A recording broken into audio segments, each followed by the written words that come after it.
तहसीन पूनावाला और आपत्ति शायद ये भोला और शंकर के कोड नेम को लेकर के जताई जा रही है, पर कई सारी उसमें चीजें काफी प्रॉब्लमैटिक है। जैसे कि एक एपिसोड है, आखिरी एपिसोड, उसमें ये दिखाया गया है कि आईएसआई को पता ही नहीं था कि कांधार में क्या हुआ, जबकि सच बात यह है कि आईएसआई ने खुद उसके लिए गोला बारूद गन मुहैया कराई थी। आईएसआई को, आतंकवादियों को इस तरीके से क्लीन चिट देने की कोशिश क्यों? ये तो आपको प्रोड्यूसर या डायरेक्टर को पूछना होगा, इन दिस केस अनुभव सिन्हा को पूछना होगा। क्या आपको मेरी आवाज सुनाई दे रही है पद्मजा जी? क्योंकि मुझे समझ में नहीं आ रहा कि मेरी आवाज आ रही नहीं, मेरा साउंड सडनली चला गया है। मुझे आपकी आवाज सुनाई दे रही है? हाँ जी, अब आपकी आवाज आ रही है। लगता है आज कुछ काफी प्रॉब्लम हो रही है इसको लेके। हाँ बताइए। सॉरी। हाँ, तो ये उन्होंने क्यों किया, क्रिएटिव लिबर्टी क्यों ली, क्या लिया, ये आपको अनुभव सिन्हा जी को पूछना होगा। ये इस पे मैं तो जवाब दे नहीं सकता, मैं अनुभव सिन्हा को डिपेंड नहीं कर रहा हूँ। लेकिन मैं एक चीज मानता हूँ, और इसको मैं, चाहे वो कश्मीर फाइल्स हो, चाहे वो केरला फाइल्स हो, चाहे ये फिल्म हो, आर्ट, सिनेमा, ओटीटी या न्यूज चैनल्स, कहीं पर भी सेंसरिंग नहीं हो सकती।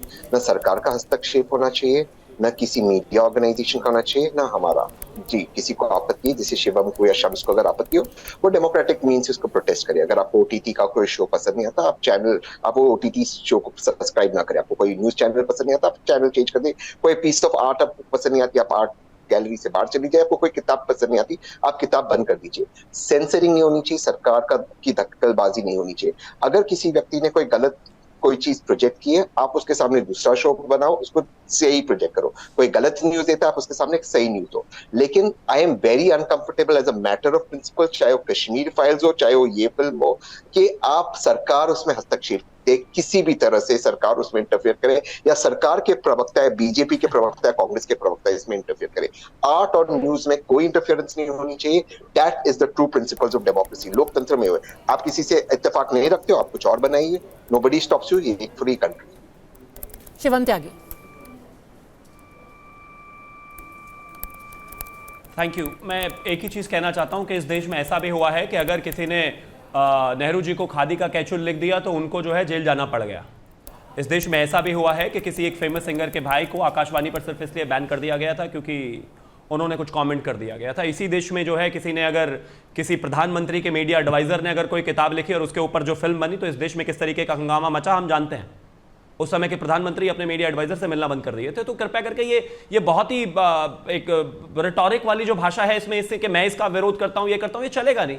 We'll have to go point by point। मैं फिर से वही कहना चाहता हूं कि यहां पर अगर किसी कंटेंट को लेकर 140 करोड़ के देश में, जहां पर सभी धर्म के लोग रहते हों, और आप क्रिएटिव फ्रीडम के नाम पर नामों को बदलकर हिंदू नाम रख देंगे, और आप मानते हैं कि ये प्रैक्टिकली सही भी है और ऐसा हुआ भी था और ये किसी बुक का रेफरेंस है, तो आप अपनी वेब सीरीज से पहले इस बात को क्लैरिफाई करेंगे तो ज्यादा बेहतर होगा। बहुत सीधी बात है, वरना इस देश में इस तरह की स्थितियां पहले भी हुई हैं।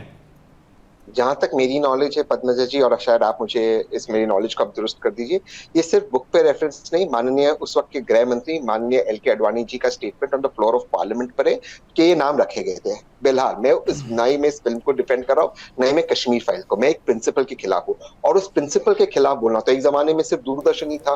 तो आज हम पद्मजा जी के शो में क्यों, हम नेहरू जी के जमाने में चले जाए, औरंगजेब के जमाने में चले जाए, चाणक्य के जमाने में चले जाए, उसके पहले हम चले जाए, ये बात नहीं है।